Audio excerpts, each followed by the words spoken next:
Jahon bozori IT Business School va foydali link loyihalari asoschisi Abdusattor Abdurahimovni taklif etaman. Marhamat. Assalomu alaykum. Meni ismim Abdusattor Abdurahimov.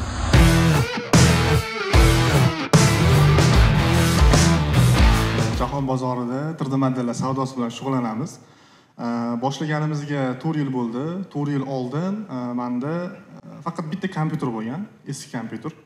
Va endi hozir eski o'sha bo'lgan. Men u kompyuterda grafik dizaynlarni qilib, sirka bannerlarni, logotiplarni qilib 50 ming, 60 ming so'mdan pul yig'ib, 1 yil davomida $650 ga notebook sotib olganman va o'sha notebookni 3D Max o'rganib, keyin bilganmanki, 3D model sotib pul qilish mumkin.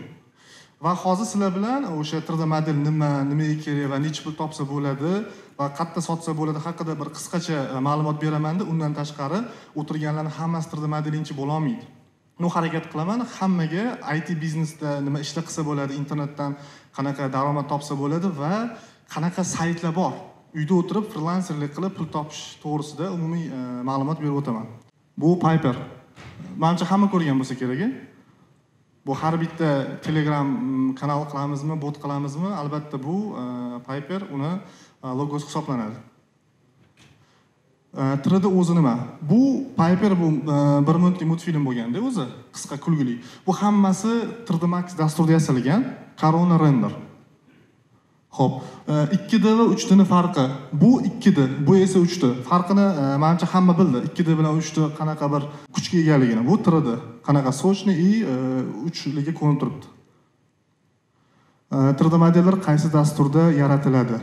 4 ta eng mashhur dastur bor. Bittasi 3D Max, ikkinchisi Maya, Blender, Cinema 4D. Mendan so'rashadi, qaysi biri zo'r? Men aytamanki, 3D Max zo'r deyman. Sababi men bu 3 taga nisbatan 3D Max yaxshiroq bilaman, shuning uchun 3D Max zo'r deyman. Kimdir Mayada zo'r, kimdir Blenderda zo'r, kimdir 4D Cinemada zo'r. Men sizlarga shuni aytmoqchimanki, zo'r kasb ham, zo'r dastur ham bo'lmaydi. Siz qaysi birida zo'r bo'lsangiz, shu zo'r bo'ldi. Umuman olganda qaysi soha vakili bo'lishdan qat'iy nazar, o'zini sohasida zo'r bilsa, zo'r pul topadi. 3D eng ommalashgan dastur 3D Max men uchun. Xo'p, 3D modellarni kimlar va nima uchun olish kerak?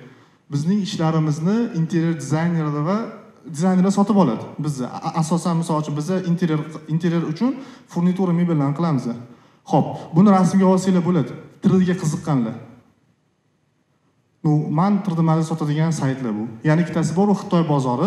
Kimdir bitta modelni mana shu 5 ta saytda sotib menga kelsa, men qolgan ikkitasini aytaman. U Xitoy eng katta bozor. Sijredra, Sijimut, 3d.ru и turboskutlar bor.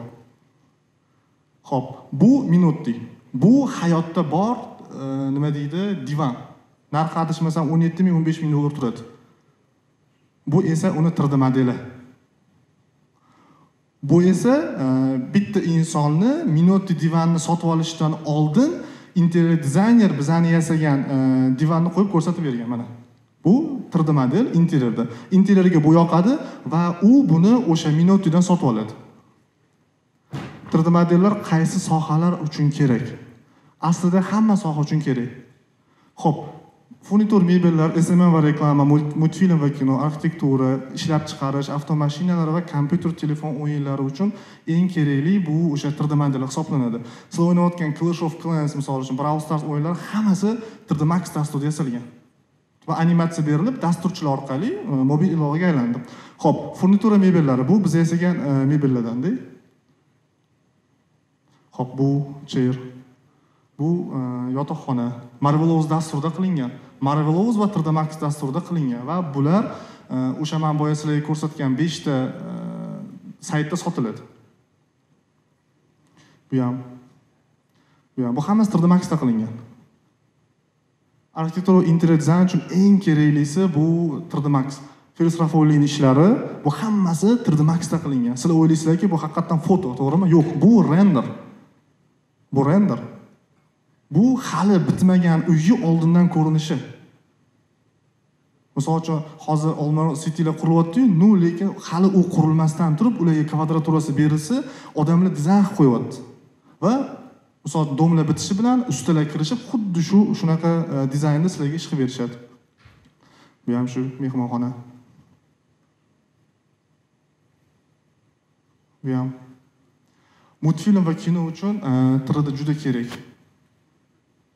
Misol uchun men bu bolakay Sigiterator anosidan oldim, saytidan oldim. Bu bolalarni otasi bor, onasi bor, yana 5-6 ta dodasi bor. Umumiy hisobda taxminan 20 tacha model yuklagan bola, 5-6 yil oldin yuklagan. Men buni to'liq kuzatib boraman. Har oyda $7000 kam pul topmaydi. 3 yildan beri bironta model yuklamaydi, lekin har oy $7000 ko'p pul topadi. Bu bola animatsiyasi ham hamma narsasi bor. Kimdir qanaqadir loyiha qilmoqchi bo'lsa, albatta buni sotib olib, tayyor loyiha qila oladi. Sigiteratorda bu bor. Xo'p, bular hammasi shaharchalar. Kimdir multfilm uchun qanaqadir proyekt uchun 3D Max dasturida yasaladi. Avtomashinalar. Menimcha o'tib ketdik bitta. Yo'q. Bu mana 3D model mana shu bo'ladi. Bu setkasi. Bu render. Biz shu bo'yicha Lupix School o'quv markazi ochganmiz. Hozirda 200 tadan ko'p talabalarimiz bor. Biz ularga 3D model yasashni o'rgatyapmiz. Xo'p, undan tashqari men nima demoqchiman? Hozir bizgacha juda ko'pchilik keladi-da, IT bo'yicha nima maslahat berasiz? Qaysi kasb tanlaydi? Bu xato savol-da. Hamma aytishlik bo'la olmaydi baribir. Shu yerda o'tirganlarning hammasiga men aytamanki, siz qaysi sohani professional vakili bo'lsangiz, professional odam bo'lsangiz, shunda zo'r pul topasiz. Misol uchun, men butun dunyo bo'yicha 3D model sotayotgan bo'lsam, 3D model bu elektron bozorlarning ichida eng kam sotiladigan narsa hisoblanadi. Chunki Envato bozorini kim biladi? Envatoni kim eshitgan?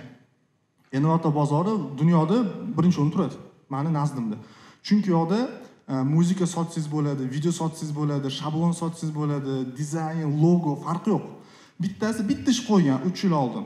Ya'ni motion grafika qo'ygan, shu переходlar, yozuvlar, hamma narsani qo'yganda 3 yil davomida $500 000 ko'p pul topgan. $500,000. Men buni IT Business School kanalimga ham qo'yganman, hisoblab chiqqanman, har kuni nechidir $1000 topadi. U ishlamayapti. U uxlab pul topadi. Chunki u o'z sohasini professionali bo'lgani uchun u qo'yib qo'ygan. Hamma muzikami, videomi, fotomi. Keyin men havas qildimda, menga bolalar info yig'ib berdi. Men bu polshaliklar dedi, Frepikda rasm sotib, bir oyda $65,000 topdi dedi. Bu narsa zo'r ekan dedimda, keyin bitta zo'r fotograf topdim. Shu Xitoyda o'qir ekan, bola keldi va uni eng zo'r ishlaridan 40 tasini tashab berdi-da, Frepik aytdiki, 20 ta ish yuklaysan, 20 tadan 2 tasi o'tsa yoki bittasi o'tsa, sen qabul qilinasan. Men 20 tani bir kun davomida yukladim. Teglar qo'ydim, opisaniyasini yozdim, zo'r qildim-da, bir hafta kutdim. Bir haftaning ichida bittasi ham qabul bo'lmadi. Va Frepik menga aytayotdi, yana 20 ta yuklaysan, agar qabul qilinmasa, biz seni bloklaymiz. Nima uchun? Chunki Frepik bu professionallarning sayti. Va u professionallarni chorlaydi. Bo'lmasa, menda kompyuter bor, kuchli internet bor va yuklashni ham bilaman va butun dunyoda rasm sotsa bo'ladigan hamma saytni bilaman. Va dunyodagi eng kuchli fotoapparat olishga ham qurbim yetadi. Nimaga men pul topa olmayapman? Frepikda. Chunki men professional emasman. Qachon men shu sohani professionali bo'laman, o'shanda men ko'p pul topaman. Professional emasmanmi, ko'p pul topa olmayman. Bu aniq. ITga kimdir qiziqyaptimi, maqsadi pul topish bo'lishi kerak emas. Maqsadi o'sha sohani professionali bo'lishi kerak. Nima uchun Najot ta'limda 1000 ga yaqin talabalar kutyapti. Nima deydi o'zini galini kelishini? Sababi Najot ta'limdagi dars beradigan ustozlar va professionallar. Shu sababdan uni kutyapti.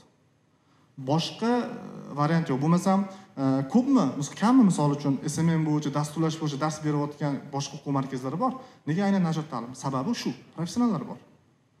Misol uchun Facebookda ham kuzataman, odamlar yozadiki, eng yaxshi pediatr kerak, eng yaxshi usta kerak, eng yaxshi shofyor kerak deydi.